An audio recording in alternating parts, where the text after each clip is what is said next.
യേശു പറയുന്നു താൻ നല്ല ഇടയനാകുന്നു എന്ന്. തന്നെ അനുഗമിക്കുന്നവർക്ക് അവൻ സംരക്ഷകനാകുന്നു. അവിടുത്തെ ശബ്ദം കേട്ട് അവനെ പിൻപറ്റിയാൽ വഴിതെറ്റാതെ പോകുവാൻ അവൻ ഉണ്ടായിരിക്കും, നമുക്ക് മുൻപേ ഉണ്ടായിരിക്കും. യേശു നമ്മുടെ സകല ആവശ്യങ്ങളും നിറവേറ്റുന്ന സംഭാരകൻ കൂടിയാകും. ഏറ്റവും പ്രധാനപ്പെട്ട ചിന്ത അവിടുന്ന് നമ്മുടെ രക്ഷകനാകുന്നു എന്നുള്ളതാണ്. തൻ്റെ ആടുകളിൽ ഒന്നുപോലും നഷ്ടപ്പെടുവാൻ അവൻ അനുവദിക്കുകയില്ല. 99 മരുഭൂമിയിൽ വിട്ടിട്ട് ഒന്നിനെ തേടിപ്പോകുന്ന സ്നേഹവാനായ ഇടയനാണ് യേശു.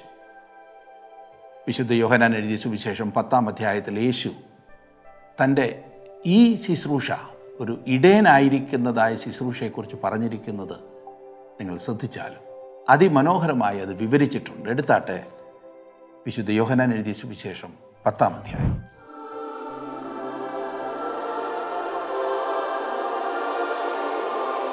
ആറാം വാക്യത്തിൽ നാം കാണുന്നത് 10-ാം അധ്യായത്തിൻ്റെ 6-ാം വാക്യം. ഈ സാദൃശ്യം യേശു അവരോട് പറഞ്ഞു, എന്നാൽ തങ്ങളോട് പറഞ്ഞത് ഇന്നത് എന്ന് അവർ ഗ്രഹിച്ചില്ല. ഇത് ഒരു ഉപമയല്ല, സാദൃശ്യമാണ്. യോഹന്നാൻ്റെ സുവിശേഷത്തിൽ യേശുക്രിസ്തുവിൻ്റെ ഉപമകൾ ഒന്നും തന്നെ രേഖപ്പെടുത്തിയിട്ടില്ല. ഞാൻ ലോകത്തിൻ്റെ വെളിച്ചമാകുന്നു, ഞാൻ ജീവൻ്റെ അപ്പമാകുന്നു എന്നിങ്ങനെ സാദൃശ്യങ്ങളാണ് ഇതിൽ രേഖപ്പെടുത്തിയിരിക്കുന്നത്. ദൈവത്തെക്കുറിച്ച് നാം മനസ്സിലാക്കേണ്ടതിനായി ഉപയോഗിച്ചിരിക്കുന്ന സാദൃശ്യങ്ങളത്രേ ഇവ. നമുക്ക് കാണത്തക്കവണ്ണം ഓരോ വിഷയത്തിന്മേലും പ്രകാശനം നൽകുകയാണ് അവയുടെ ഉദ്ദേശം. യേശു എന്താണ് പറയുന്നത് എന്ന് അവർ ഗ്രഹിച്ചില്ല. കാരണം അവൻ പറയുന്നത് പോലെ അവർക്ക് അത് ഗ്രഹിക്കുവാൻ കഴിയാതെ കുരുടന്മാരായിരുന്നു. ചെവിയുള്ളവൻ കേൾക്കട്ടെ എന്ന് നമ്മുടെ കർത്താവ് പറഞ്ഞിട്ടുണ്ട്.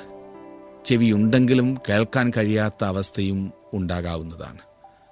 അവർ കേൾക്കും എന്നുള്ളത് ശരി തന്നെ, എന്നാൽ ദൈവവചനമായി അതിനെ കേൾക്കയില്ല. അതത്ര പ്രധാനപ്പെട്ട കാര്യം.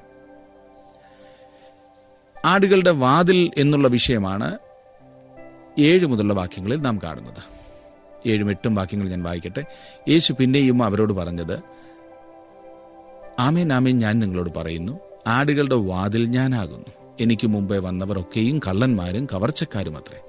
ആടുകളോ അവരുടെ വാക്ക് കേട്ടില്ല. ഇവിടെ യേശു വേറൊരു ദൃഷ്ടാന്തം നൽകുന്നു. ആട്ടിൻ തൊഴുത്തിൻ്റെ വാതിലിനെ കുറിച്ച് അവൻ പറഞ്ഞു കഴിഞ്ഞു. ഇവിടെ യേശു ഏതാനും പടികൾ കൂടി കടന്ന് താൻ ആടുകളുടെ വാതിലാകുന്നു എന്ന് പറയുന്നു. കർത്താവായ യേശു ഇസ്രായേലിൽ നിന്നും പുറത്താക്കപ്പെട്ടു വരുന്നവർക്ക് വാതിലാകുന്നു. കുരുടനായിരുന്ന മനുഷ്യനെ അവർ ദേവാലയത്തിൽ നിന്ന്, അതായത് ആട്ടിൻ തൊഴുത്തിൽ നിന്ന് പുറത്താക്കിയതേയുള്ളൂ. പെട്ടെന്ന് നമ്മുടെ കർത്താവായ യേശു ആ മനുഷ്യൻ്റെ അടുത്ത് വന്ന് തന്നെ ആ മനുഷ്യന് വെളിപ്പെടുത്തി കൊടുത്തു. കർത്താവ് തന്നെ ആ മനുഷ്യന് വെളിപ്പെടുത്തി കൊടുത്തപ്പോൾ യേശു ആ മനുഷ്യന് വാതിലായി തീരുകയാണ് ഉണ്ടായത്. അവനെ അനുഗമിക്കുവാനായി ഈ മനുഷ്യനെ യേശു തൻ്റെ അടുക്കിലേക്ക് കൊണ്ടുവന്നു. ഈ കർത്താവ് നൽകുന്ന രണ്ടാമത്തെ വലിയ സത്യമാണ് ഇവിടെ നാം കാണുന്നത്. യോഹന്നാൻ എഴുതിയ സുവിശേഷം 15-ാം അധ്യായത്തിലും ഞാൻ മുന്തിരിവള്ളിയും നിങ്ങൾ കൊമ്പുകളുമാകുന്നു എന്ന് നമ്മുടെ കർത്താവ് പറഞ്ഞപ്പോൾ ഈ തത്വമാണ് പ്രസ്താവിച്ചിരിക്കുന്നത്. പഴയ നിയമത്തിൽ മുന്തിരിവള്ളി ഇസ്രായേൽ ജാതിയാണ് ചിത്രീകരിക്കുന്നത്. ഇസ്രായേൽ ജാതിയുമായുള്ള ബന്ധമല്ല, പിന്നെയോ താനുമായുള്ള കൂട്ടായ്മയാണ് കൊമ്പുകളെ മുന്തിരിവള്ളിയുമായി യോജിപ്പിക്കുന്നത് എന്നത്ര യേശു പറയുന്നത്. അവർ യഹൂദ മതത്തിൽ നിന്നും അതിൻ്റെ ആചാരങ്ങളിൽ നിന്നും പുറത്തു വന്ന് തൻ്റെ അടുക്കലേക്ക് കടന്നു വരേണ്ടതായിട്ടുണ്ട്. താൻ വാതിലാകുന്നു എന്ന് യേശു പറയുന്നു. അവൻ മതഭരണാധിപന്മാരോടാണ് ഇവിടെ സംസാരിക്കുന്നത്. അവരിൽ ചിലർ യേശുവിൻ്റെ ഉയർത്തെഴുന്നേൽപ്പിന് ശേഷം അവൻ്റെ അടുക്കലേക്ക് വന്ന് എന്ന് നമുക്കറിയുവാൻ കഴിയുന്നുണ്ട്. മൂന്നാമതായി വാതിൽ. 9ഉം 10ഉം വാക്യങ്ങൾ ഞാൻ വായിക്കട്ടെ. ഞാൻ വാതിലാകുന്നു, എന്നിലൂടെ കടക്കുന്നവൻ രക്ഷപ്പെടും. അവൻ അകത്ത് വരികയും പുറത്തു പോവുകയും മേച്ചൽ കണ്ടെത്തുകയും ചെയ്യും. മോഷ്ടിപ്പാനും അറുപ്പാനും മുടിപ്പാനും അല്ലാതെ കള്ളൻ വരുന്നില്ല. അവർക്ക് ജീവൻ ഉണ്ടാകുവാനും സമൃദ്ധിയായിട്ടുണ്ടാകുവാനും അത്രേ ഞാൻ വന്നിരിക്കുന്നത്. യേശു വഴി ആകുന്നു. അവൻ ഏക വഴിയാണ്. താങ്കൾക്ക് പുറത്ത് കടക്കുവാനുള്ള, അകത്തു വരുവാനുള്ള ഒരേ ഒരു വഴി യേശു മാത്രമാണ്. സമൃദ്ധമായ ജീവൻ നൽകുവാനാണ് അവൻ വന്നത്. ഇവിടെ കടക്കുക എന്നതുകൊണ്ട് വിശ്വസിക്കുക എന്നാണ് അർത്ഥം. ആർക്ക് വേണമെങ്കിലും കടക്കാവുന്നതാണ്. ഏവനും എന്നാണല്ലോ പറഞ്ഞിരിക്കുന്നത്. അതിൽ യഹൂദരെയും ജാതിയെയും ഉൾപ്പെടുത്തുന്നുണ്ട്.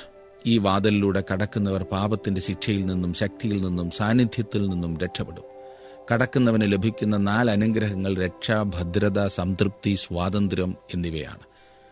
അകത്തു വരുന്നത് സംസർഗത്തിനായി കൃപാസനത്തിന്റെ അടുക്കലേക്കും പുറത്തു പോകുന്നത് സേവനത്തിനായി നശിച്ചു പോകുന്നവരുടെ അടുക്കലേക്കും. മോഷ്ടിപ്പാനും കൊല്ലുവാനും നശിപ്പിപ്പാനുമായിട്ടാണ് കള്ളൻ വരുന്നത്.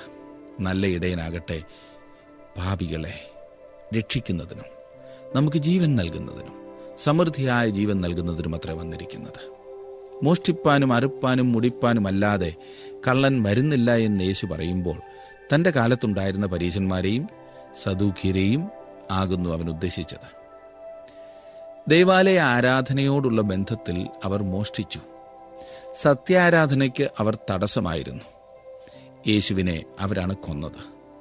കള്ളപ്രവാചകന്മാരെയും കള്ളക്രിസ്തുക്കളെയും അപേക്ഷിച്ച് ക്രിസ്തുവിൻ്റെ യോഗ്യത കൊടുക്കുകയാണ്. അവൻ കൊടുക്കുന്നതോ ജീവൻ. കള്ളൻ ജീവൻ അപഹരിക്കുന്നു, ക്രിസ്തു ജീവൻ കൊടുക്കുന്നു. ഇവിടെ കർത്താവ് പറയുകയാണ്, ഞാൻ വന്നത് ജീവൻ നൽകുവാനാണ്, സമൃദ്ധിയായ ജീവൻ.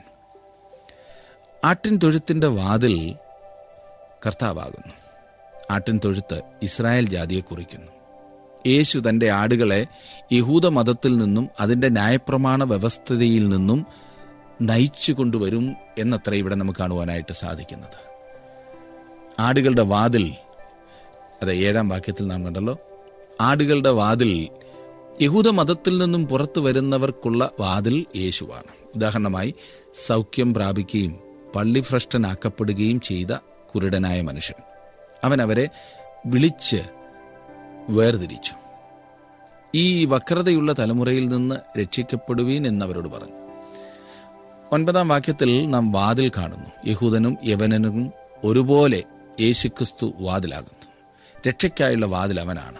യേശുക്രിസ്തുവിൽ കൂടി ദൈവമക്കളായി തീരുന്നവർക്കുള്ള സ്വാതന്ത്ര്യമാണ് അകത്ത് കടക്കുകയും പുറത്തു പോവുകയും മേച്ചൽ കണ്ടെത്തുകയും ചെയ്യുക എന്നുള്ളത്. 11 മുതൽ 13 വരെയുള്ള വാക്യങ്ങളിൽ നാം നല്ല ഇടയനെക്കുറിച്ച് വായിക്കുന്നു. ഞാൻ നല്ല ഇടയനാകുന്നു. നല്ല ഇടയൻ ആടുകൾക്ക് വേണ്ടി തൻ്റെ ജീവനെ കൊടുക്കുന്നു. ഇടയനും ആടുകളുടെ ഉടമസ്ഥനുമല്ലാത്ത കൂലിക്കാരൻ ചെന്നായി വരുന്നത് കണ്ട് ആടുകളെ വിട്ടോടിക്കളയുന്നു.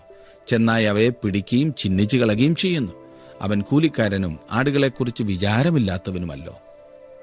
യേശു ഒരേ സമയത്ത് വാതിലും ഇടയനും ആയിരിക്കുന്നതെങ്ങനെ?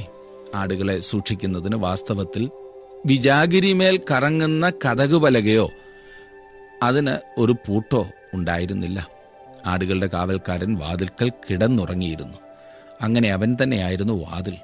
യേശു വാതിലാകുന്നു എന്ന് മാത്രമല്ല, അവൻ നല്ല ഇടയനുമാകുന്നു. അവൻ വാതിൽക്കൽ നിന്ന് കാവൽ ചെയ്യുന്നവനാണ്. അതെ, നിത്യജീവങ്കിലേക്ക് തുറക്കുന്ന വാതിലാണവൻ. തനിക്കുള്ളവയെ സംരക്ഷിക്കുന്ന കാവൽക്കാരനും നല്ല ഇടയനും യേശു കർത്താവാണ്. യേശുവിനെ ദൈവത്തിൻ്റെ കുഞ്ഞാടെന്നും വിളിച്ചിട്ടുണ്ട്. ഒരേ സമയത്ത് യേശു ദൈവത്തിൻ്റെ കുഞ്ഞാടും നല്ല ഇടയനുമായിരിക്കുന്നത് എങ്ങനെയാണ്? ഇത് തിരുവചനത്തിലെ മഹത്വകരമായ സത്യങ്ങളിൽ ഒന്നത്രേ.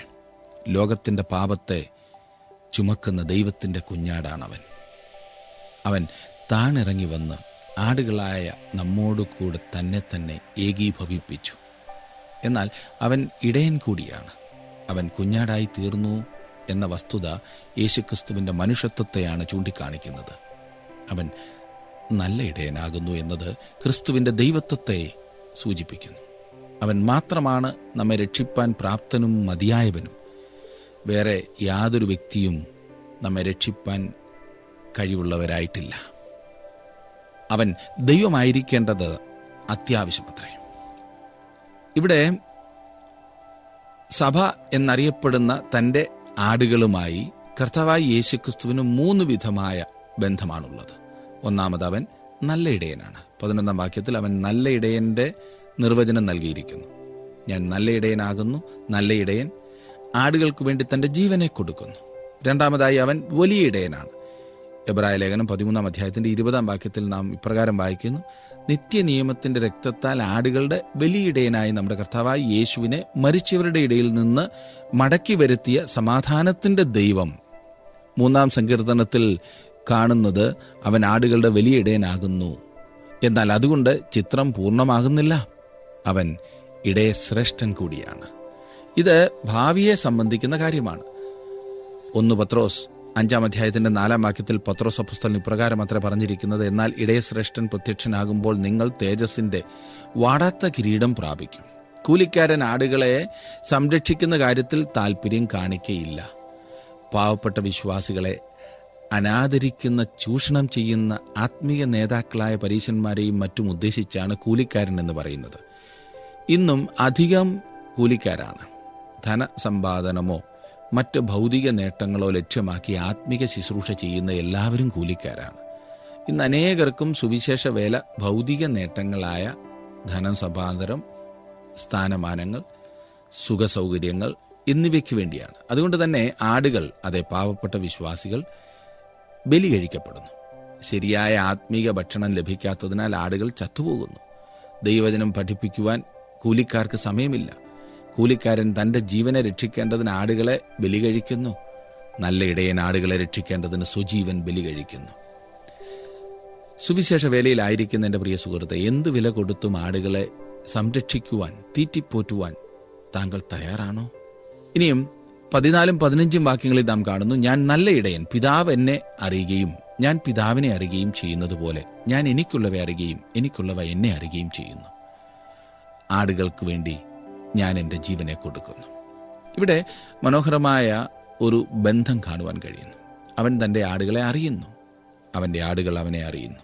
പൗലോസ് അപ്പോസ്തലൻ ഫിലിപ്പ്യർക്ക് ലേഖനം എഴുതുമ്പോൾ 3-ാം അധ്യായത്തിന്റെ 10-ാം വാക്യത്തിൽ ഇപ്രകാരം എഴുതി: ഞാൻ അവനെയും അവൻ്റെ പുനരുത്ഥാനത്തിൻ്റെ ശക്തിയെയും അവൻ്റെ കഷ്ടാനുഭവങ്ങളുടെ കൂട്ടായ്മയെയും അനുഭവിച്ചറിയേണ്ടതിനും. അവനെ അറിയുക എന്നാൽ അവനെ സ്നേഹിക്കുക എന്നാണ് അർത്ഥം. യെഹെസ്കേൽ പ്രവചനം 34-ാം അധ്യായത്തിൽ ഇടയന്മാരെക്കുറിച്ച് ദൈവം യെഹെസ്കേലിൽ കൂടി നൽകിയ ദൂത് ഇതോടുള്ള ബന്ധത്തിൽ വായിച്ചു മനസ്സിലാക്കേണ്ടതത്രേ. തൻ്റെ ആടുകൾ അവനെ അറിയുന്നു എന്നിവിടെ 3-ാം പ്രാവശ്യമാണ് യേശു പറയുന്നത്. യേശുക്രിസ്തുവിനെ അറിയുക എന്നത് മറ്റേതിനേക്കാളും സർവപ്രധാനമായ കാര്യമാണ്. മറ്റുള്ളവയ്ക്കൊക്കെ 2-ാം സ്ഥാനം മാത്രമേ ഉള്ളൂ എന്ന് മറക്കരുത്. ക്രിസ്തുവിനെ അറിയാതെ മറ്റെന്തെല്ലാം അറിഞ്ഞാലും പ്രയോജനമില്ല. ഈ കാരണത്താലാകുന്നു അടിസ്ഥാന പ്രമാണങ്ങളല്ലാത്തവയിൽ ഞാൻ സമയം കളയാത്തത്. അവയെക്കുറിച്ച് തർക്കിക്കുവാൻ ആരംഭിച്ചാൽ അതിനെ സമയം കാണും. ഈ അപ്രധാന കാര്യങ്ങളെക്കുറിച്ചാണല്ലോ നമ്മുടെ ഇന്നത്തെ തർക്കം മുഴുവൻ. ക്രിസ്തുവിനെ വ്യക്തിപരമായി അറിയാതെ നാം ഈ വാദമെല്ലാം വാദിച്ചതുകൊണ്ട് എന്ത് പ്രയോജനമാണ്? ഞാൻ ഒരു കാര്യം മനസ്സിലാക്കി.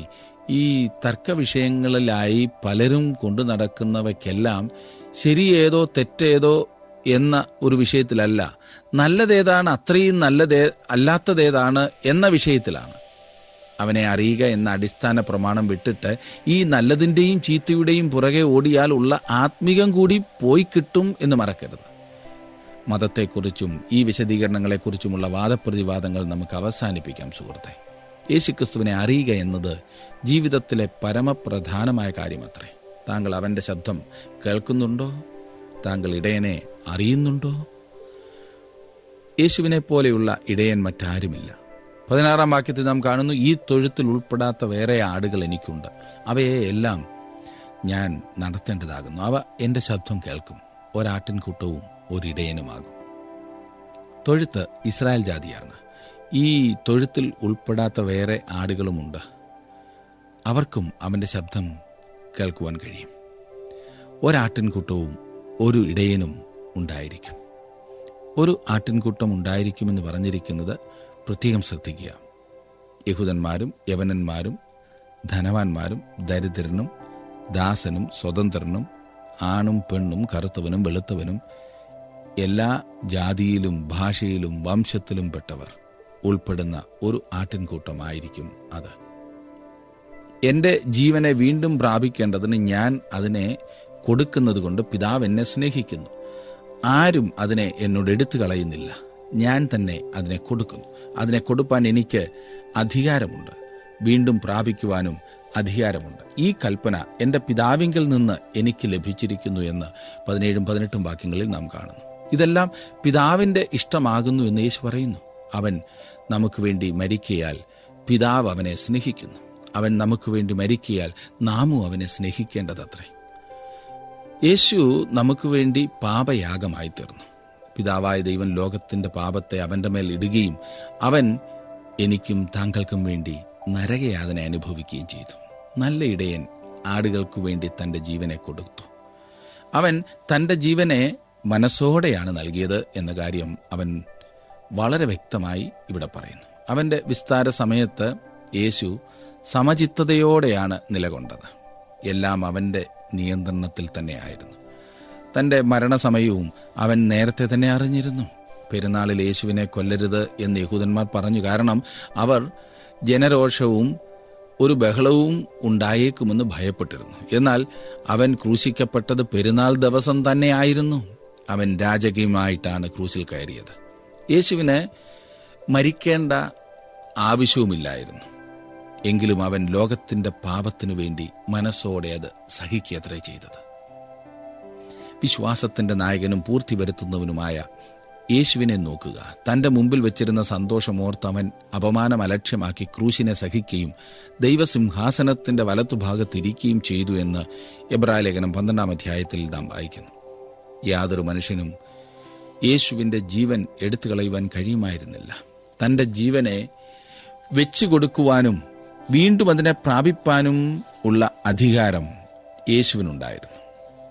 ഇനിയും 19 മുതലുള്ള വാക്യങ്ങൾ നോക്കിക്കാട്ട്. ഈ വചനം നിമിത്തം യഹൂദന്മാരുടെ ഇടയിൽ പിന്നെയും ഭിന്നതയുണ്ടായി. അവരിൽ പലരും അവന് ഭൂതമുണ്ട്, അവൻ ഭ്രാന്തനാകുന്നു, അവൻ്റെ വാക്ക് കേൾക്കുന്നത് എന്തിന് എന്ന് പറഞ്ഞു. മറ്റു ചിലർ ഇത് ഭൂതഗ്രസ്തന്റെ വാക്കല്ല, ഭൂതത്തിന് കുരുടന്മാരുടെ കണ്ണ് തുറപ്പാൻ കഴിയുമോ എന്ന് പറഞ്ഞു. കുരുടനായി പിറന്ന മനുഷ്യന് യേശു കാഴ്ച നൽകിയ സംഭവവുമായി ഇത് ബന്ധപ്പെട്ടിരിക്കുന്നു. അവൻ ചെയ്തതുപോലെ ഒരു ഭൂതത്തിന് ചെയ്യുവാൻ എന്തായാലും കഴിയുകയില്ല എന്നാണ് സാധാരണ ജനങ്ങൾ തമ്മിൽ പറയുവാൻ തുടങ്ങിയത്. അവരുടെ ഇടയിൽ ഒരു ഭിന്നതയുണ്ടായി. കാരണം ചിലർ ആടുകളാണ്, മറ്റുള്ളവർ അപ്രകാരമല്ല. ആടുകൾ ശബ്ദം കേൾക്കും, മറ്റുള്ളവർ കേൾക്കയില്ല. ഇന്നും സ്ഥിതി ഇത് തന്നെയാണ്. കർത്താവായ യേശുക്രിസ്തു ഒന്നുകിൽ ഭൂതമുള്ളവനാണ്, അല്ലെങ്കിൽ അവൻ ദൈവപുത്രനാണ്. ഈ വ്യത്യാസം എല്ലായ്പ്പോഴും ഉണ്ടായിരുന്നു. പൗലോസ് അഥേനയിൽ പ്രസംഗിച്ചപ്പോൾ ചിലർ അവനിൽ വിശ്വസിച്ചു, എന്നാൽ ചിലർ വിശ്വസിച്ചില്ല. ഇന്നും പ്രസംഗം കേൾക്കുമ്പോൾ ചിലർ വിശ്വസിക്കുന്നു, ചിലർ വിശ്വസിക്കുന്നില്ല. അതിൽ നിന്നും വ്യത്യസ്തമായി നമുക്ക് പ്രതീക്ഷിപ്പാൻ കഴിയുകയില്ല. ഇനിയും അടുത്ത വാക്യത്തിലേക്ക് നാം വരുമ്പോൾ കാണുന്നത് യേശു തൻ്റെ ദൈവത്വത്തെക്കുറിച്ച് ഉറപ്പിച്ചു പറയുന്നതാണ്. 22-ാം വാക്യം ഞാൻ വായിക്കട്ടെ. അനന്തരം യെരുശലേമിൽ പ്രതിഷ്ഠോത്സവം ആചരിച്ചു. അന്ന് ശീതകാലമായിരുന്നു. ഒക്ടോബർ അവസാനത്തിലായിരുന്നു കൂടാര പെരുന്നാൾ ആചരിച്ചിരുന്നത്. ഡിസംബർ അവസാനത്തിലാണ് പ്രതിഷ്ഠോത്സവം. അതിനിടയിൽ 2 മാസത്തെ ഇടവേള ഉണ്ടായിരുന്നു. രാജ്യവ്യാപകമായ ദീപാലങ്കാരം ഉണ്ടായിരുന്നതിനാലാണ് ഈ പേര് വന്നത്. BC 170 സിറിയ രാജാവായ അന്ത്യോക്യസ് എപ്പിഫാനസ് യെരുശലേമിനെ ആക്രമിക്കുകയും ദേവാലയത്തെ അശുദ്ധമാക്കുകയും അത് നിഷ്ഠൂരമായ മർദ്ദന മുറകളാൽ യഹൂദജാതിയെ പീഡിപ്പിക്കുകയും ചെയ്തു. ഈ ഘട്ടത്തിലാണ് യൂദാ മക്കാബിയും മറ്റും യഹൂദജാതിയുടെ അവകാശ സംരക്ഷണത്തിനും ആരാധനാ സ്വാതന്ത്ര്യത്തിനും ദേവാലയ പുനരുദ്ധാരണത്തിനും വേണ്ടി ഐതിഹാസികമായ വീരസമരത്തിൽ ഏർപ്പെട്ടത്. BC 164 അന്ത്യോക്യസിന്റെ അടിമനുഖത്തിൽ അവർ അതിൽ നിന്ന് സ്വാതന്ത്ര്യം പ്രാപിച്ച ശേഷം ദേവാലയത്തിന്റെ ശുദ്ധീകരണവും പുനഃപ്രതിഷ്ഠയും നടത്തിയതിന്റെ സ്മാരകമായി ഏർപ്പെടുത്തിയ ഉത്സവമാണ് പ്രതിഷ്ഠോത്സവം. നമ്മുടെ കർത്താവിന്റെ കാലത്തും ആ ഉത്സവം തുടർന്നു പോന്നു. അന്ന് ശീതകാലമായിരുന്നു. യേശു ഇസ്രായേൽ ജാതിയോടുള്ള തൻ്റെ പ്രവർത്തനം അവസാനിപ്പിച്ചു. ഇവിടം മുതൽ തനിക്കുള്ള സ്വന്തം ആളുകളോടാണ് യേശു സംസാരിക്കുന്നത് എന്നത്രേ യോഹന്നാൻ തൻ്റെ സുവിശേഷത്തിൽ വെളിപ്പെടുത്തുന്നത്. ദൈവത്തിൻ്റെ കുഞ്ഞാട് ക്രൂശിലേക്ക് പോകുന്നതിനും ലോകത്തിൻ്റെ പാപത്തിനു വേണ്ടി മരിക്കുന്നതിനുമുള്ള സമയം അടുത്തു വന്നിരിക്കുകയാണ്. എന്നെ ശ്രദ്ധിക്കുന്ന പ്രിയ സഹോദര, പ്രിയ സഹോദരി, കർത്താവിന് വേണ്ടി എന്തെങ്കിലും പ്രവർത്തിക്കുവാനുള്ള കാലം ഇതാണ്. അവന് വേണ്ടി പ്രവർത്തിപ്പാൻ കഴിയാത്ത ഒരു ശീതകാലം അടുത്തു വരുന്നു. എന്തെങ്കിലും അവനു വേണ്ടി ചെയ്യുവാൻ ആഗ്രഹിക്കുന്നു എങ്കിൽ ഇപ്പോഴാണ് അതിനുള്ള ഏറ്റവും നല്ല അവസരം. നിങ്ങൾ കർത്താവായ യേശുക്രിസ്തുവിനെ രക്ഷിതാവായി ഇതേവരെയും സ്വീകരിച്ചിട്ടില്ല എങ്കിൽ ഇപ്പോഴാകുന്നു അതിനുള്ള ഏറ്റവും പറ്റിയ സമയം എന്ന കാര്യം ഞാൻ ഓർപ്പിക്കട്ടെ. അതിനും ഒരുപക്ഷെ ശീതകാലം വന്നു എന്ന് വരാം. അതിനാൽ ഇന്ന് തന്നെ കർത്താവിന് വേണ്ടി ഒരു തീരുമാനം കൈക്കൊള്ളുകയാണ് വേണ്ടത്. യെരമ്യാ പ്രവചനം 8-ാം അധ്യായത്തിൻ്റെ 20-ാം വാക്യത്തിൽ നാം വായിക്കുന്നു, കൊയ്ത്ത് കഴിഞ്ഞു, ഫലശേഖരവും കഴിഞ്ഞു, നാം രക്ഷിക്കപ്പെട്ടതുമില്ല. ഈ അവസ്ഥ താങ്കൾക്ക് വരാതിരിപ്പാൻ സൂക്ഷിക്കുക. ഇപ്പോഴാകുന്നു സുപ്രസാദകാലം, ഇപ്പോഴാകുന്നു രക്ഷാ ദിവസം. 23-24 വാക്യങ്ങളിൽ നാം കാണുന്നു, യേശു ദേവാലയത്തിൽ ശലോമോന്റെ മണ്ഡപത്തിൽ നടന്നുകൊണ്ടിരുന്നു. യഹൂദന്മാർ അവനെ വളഞ്ഞു. നീ എത്രത്തോളം ഞങ്ങളെ ആശിപ്പിക്കുന്നു? നീ ക്രിസ്തുവെങ്കിൽ സ്പഷ്ടമായി പറക എന്ന് അവനോട് പറഞ്ഞു. അത് കൊള്ളാമല്ലേ. ഇസ്രായേൽ ജാതിയിൽ ഉൾപ്പെടാത്തവർക്ക് വേണ്ടി ദേവാലയത്തിൽ വലിയ ഒരു മണ്ഡപം ഉണ്ടായിരുന്നു. നമ്മുടെ കർത്താവ് ഇപ്പോൾ ദേവാലയത്തിനുള്ളിൽ വന്നിരുന്നില്ല. അവൻ ശലോമോന്റെ മണ്ഡപത്തിൽ പ്രവേശിച്ചു. താൻ ആരാണെന്ന് നമ്മുടെ കർത്താവ് വളരെ വ്യക്തമാക്കിയിരുന്നു. അവനെ സ്വീകരിച്ചവർ അവൻ മശിഹ, അതായത് ക്രിസ്തുവാകുന്നു എന്ന് മനസ്സിലാക്കിയിരുന്നു. ഞങ്ങൾ മശിഹായെ കണ്ടെത്തിയിരിക്കുന്നു എന്ന് അന്ത്രയോസ് പറഞ്ഞ കാര്യം ശ്രദ്ധിക്കുക. നഥനയേൽ അവനെ തിരിച്ചറിഞ്ഞു. റബി, നീ ദൈവപുത്രൻ, നീ ഇസ്രായേലിന്റെ രാജാവെന്ന് പറഞ്ഞു. ശമര്യക്കാരി സ്ത്രീ യേശു ആരാകുന്നു എന്ന് മനസ്സിലാക്കി. ശമര്യയിലെ ആളുകൾ, ഇനി നിന്റെ വാക്കുകൊണ്ടല്ല ഞങ്ങൾ വിശ്വസിക്കുന്നത്, ഞങ്ങൾ തന്നെ കേൾക്കുകയും അവൻ സാക്ഷാൽ ലോകരക്ഷിതാവ് എന്നറിയുകയും ചെയ്തിരിക്കുന്നു എന്ന് സ്ത്രീയോട് പറഞ്ഞു. കാഴ്ച പ്രാപിച്ച കുരുടനായിരുന്ന മനുഷ്യനും യേശുവിൽ വിശ്വസിക്കുകയും അവനെ നമസ്കരിക്കുകയും ചെയ്തു എന്ന് നാം വായിക്കുന്നു. ഈ മത നേതാക്കന്മാരാകട്ടെ യേശുവിനെയാണ് കുറ്റം ചുമത്തുന്നത്. യേശു ആരാകുന്നു എന്നതിന് ആവശ്യമായ അറിവുകൾ പകർന്നു കൊടുക്കുന്നില്ല എന്നാണ് അവരുടെ ആരോപണം. എന്നാൽ ദൈവം അവർക്ക് വെളിപ്പെടുത്തി കൊടുത്ത കാര്യങ്ങൾ വിശ്വസിക്കാൻ അവർ തയ്യാറായിരുന്നില്ല എന്നതായിരുന്നു അവരുടെ പ്രശ്നം. താൻ മശിഹായാകുന്നു എന്ന കാര്യം അവൻ വെളിപ്പെടുത്തിയിരുന്നു. ഇവിടെ മതഭരണാധികാരികളോടും അക്കാര്യം യേശു വെളിപ്പെടുത്തുന്നു. 25-26 വാക്യങ്ങളിൽ നാം കാണുന്നത്, യേശു അവരോട് ഉത്തരം പറഞ്ഞത്, ഞാൻ നിങ്ങളോട് പറഞ്ഞിട്ടുണ്ട്, എങ്കിലും നിങ്ങൾ വിശ്വസിക്കുന്നില്ല. എൻ്റെ പിതാവിൻ്റെ നാമത്തിൽ ഞാൻ ചെയ്യുന്ന പ്രവൃത്തികൾ എനിക്ക് സാക്ഷ്യം ആകുന്നു. നിങ്ങളോ എൻ്റെ ആടുകളുടെ കൂട്ടത്തിലുള്ളവരല്ലായികയാൽ വിശ്വസിക്കുന്നില്ല. താൻ മശിഹ ആകുന്നു എന്നുള്ളതിനുള്ള തെളിവുകൾ തൻ്റെ പക്കലുണ്ട് എന്നത്ര യേശു അവരോട് പറയുന്നത്. അവൻ്റെ പ്രവൃത്തികൾ അതിന് സാക്ഷ്യം വഹിക്കുന്നു എന്നാണ് കർത്താവ് പറയുന്നത്. പ്രവചനാനുസരണം അവൻ ദാവീദിന്റെ വംശത്തിലാണ് ജനിച്ചത്. യോഹന്നാൻ സ്നാപകൻ അവനെ പരിചയപ്പെടുത്തി. അവൻ ഉപദേശിച്ചതുപോലെ യാതൊരു വ്യക്തിയും ഉപദേശിച്ചിട്ടില്ല. അവനെ പാപത്തെക്കുറിച്ച് ബോധം വരുത്തുവാൻ യാതൊരുത്തനും കഴിയുമായിരുന്നില്ല. യേശു തന്നെയോ അതോ അവർ വേറൊരുത്തനെ കാത്തിരിക്കണമോ എന്ന് അറിയുവാനായി യോഹന്നാൻ സ്നാപകൻ ശിഷ്യന്മാരെ അയച്ചപ്പോൾ യേശു അവരോട് പറഞ്ഞത്, നിങ്ങൾ മടങ്ങിച്ചെന്ന് താൻ ചെയ്യുന്ന പ്രവൃത്തികളെക്കുറിച്ച് യോഹന്നാനെ അറിയിക്കുക എന്നത്രേ. അപ്പോൾ തന്നിൽ മശിഹായുടെ വിശേഷതകൾ അഥവാ യോഗ്യതകൾ ഉണ്ട് എന്ന് യോഹന്നാൻ സ്നാപകൻ മനസ്സിലാക്കും. താൻ മശിഹ ആകുന്നു എന്ന് യേശുവിൻ്റെ ഉപദേശത്തിൽ വെളിപ്പെടുത്തിയിരുന്നു. അവൻ്റെ ജീവിതവും അത്ഭുത പ്രവൃത്തികളും അതിനെ വെളിപ്പെടുത്തുന്നവയായിരുന്നു. യേശു മശിഹയാകുന്നു എന്നതിന് തെളിവില്ലായിരുന്നു എന്നതല്ല പ്രശ്നം. പിന്നെയോ അവരുടെ അവിശ്വാസമുള്ള ഹൃദയമായിരുന്നു യഥാർത്ഥ പ്രശ്നം. അവർ അവൻ്റെ ആടുകളല്ല എന്ന വസ്തുതയായിരുന്നു അവരുടെ അവിശ്വാസം വെളിപ്പെടുത്തുന്നത്. തുടർന്ന് അവൻ പറയുന്നത് 27 മുതലുള്ള വാക്യങ്ങളിൽ, എൻ്റെ ആടുകൾ എൻ്റെ ശബ്ദം കേൾക്കുന്നു, ഞാൻ അവയെ അറിയുകയും അവ എന്നെ അനുഗമിക്കുകയും ചെയ്യുന്നു. ഞാൻ അവയ്ക്ക് നിത്യജീവൻ കൊടുക്കുന്നു, അവ ഒരു നാളും നശിച്ചു പോകുകയില്ല. ആരും അവയെ എൻ്റെ കയ്യിൽ നിന്ന് പിടിച്ചു പറിക്കുകയുമില്ല. അവയെ തന്നിരിക്കുന്ന എൻ്റെ പിതാവ് എല്ലാവരിലും വലിയവൻ, പിതാവിൻ്റെ കയ്യിൽ നിന്ന് പിടിച്ചു പറിപ്പാൻ ആർക്കും കഴിയുകയില്ല. അവൻ്റെ ആടുകൾ അവൻ്റെ ശബ്ദം കേൾക്കുന്നു, അവ അവനെ അനുഗമിക്കുന്നു. അനുസരണമാണ് ആടുകളിന്മേലുള്ള ഉടമസ്ഥാവകാശത്തിൻ്റെ അടയാളം. ഒരു വ്യക്തി രക്ഷിക്കപ്പെട്ടവനോ അല്ലയോ എന്ന് എങ്ങനെയാണ് അറിയുന്നത്? അവൻ ക്രിസ്തുവിനെ അനുസരിക്കുന്നുവോ എന്ന് നോക്കുക. അവൻ്റെ ശബ്ദത്തിന് നമ്മുടെ കാതുകൾ തുറന്നിരിക്കേണ്ടതാണ്. കേൾക്കുന്ന ചെവി, കാണുന്ന കണ്ണ്, ഇവ രണ്ടും യഹോവയുണ്ടാക്കിയെന്ന് സദൃശവാക്യം 20:12 നാം വായിക്കുന്നു. തുടർന്ന് ഞാനും പിതാവും ഒന്നാകുന്നു എന്ന് യേശു പറയുന്നു. താൻ ദൈവമാകുന്നു എന്നത്രേ യേശു അവകാശപ്പെടുന്നത്. ഒന്ന് എന്ന പദം ഗ്രീക്കിൽ നപുംസക ലിംഗമാണ്. അതുകൊണ്ട് ഞാനും പിതാവും ഒരാളാകുന്നു എന്ന അർത്ഥം പറയുവാൻ സാധ്യമല്ല. ഞാനും പിതാവും സാരാംശത്തിൽ ഒന്നാകുന്നു എന്നാണ് അർത്ഥം. പുത്രന്റെ കയ്യിൽ നിന്നും പിടിച്ചു പറിക്കാൻ കഴിയാത്തതുപോലെ പിതാവിൻ്റെ കയ്യിൽ നിന്നും പിടിച്ചു പറിക്കാൻ സാധ്യമല്ല. ഇരുവരുടെയും ശക്തി തുല്യമാണ്. 31, 32, 33 വാക്യങ്ങളിൽ ഇതിൻ്റെ വിശദീകരണമാണ് നാം കാണുന്നത്. ഒരു കാര്യം നിശ്ചയമാണ്, അന്ന് യേശുവിൻ്റെ വാക്കുകൾ കേട്ടവർ അവൻ തന്നെ ദൈവമാക്കി എന്ന് മനസ്സിലാക്കിയിരുന്നു. അവൻ അതിനുള്ള തെളിവുകൾ കാണിച്ചു കൊടുത്തിരുന്നു എന്നും കാണുവാൻ സാധിക്കും. അവൻ ചെയ്തുകൊണ്ടിരുന്നത് വാസ്തവത്തിൽ അതുതന്നെയായിരുന്നു. 34 മുതൽ 38 വരെയുള്ള വാക്യങ്ങളിൽ അവൻ ഒരു മനുഷ്യനായിരിക്കെ തന്നെ ദൈവമാക്കുന്നു എന്നതായിരുന്നു അവരുടെ കുറ്റാരോപണം. അവൻ പറഞ്ഞത് ശരിയുമായിരുന്നു. എത്ര മനോഹരമായിട്ടുള്ള പ്രസ്താവനകളിലൂടെ കർത്താവ് തൻ്റെ ദൈവത്വത്തെ അവർക്ക് പറഞ്ഞു മനസ്സിലാക്കുന്നു. അവൻ ദൈവമാണ്. ഇന്നത്തെ ഈ പഠനം നിങ്ങൾ ശ്രദ്ധിച്ചതിന് വളരെ നന്ദി.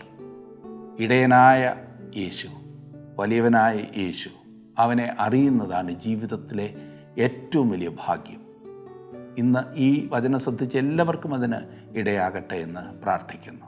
അടുത്ത ക്ലാസ്സിൽ നാം വീണ്ടും കാണാം. അതുവരെ ദൈവ സാന്നിധ്യം നിങ്ങളോടുകൂടി ഉണ്ടായിരിക്കുമാറാകട്ടെ.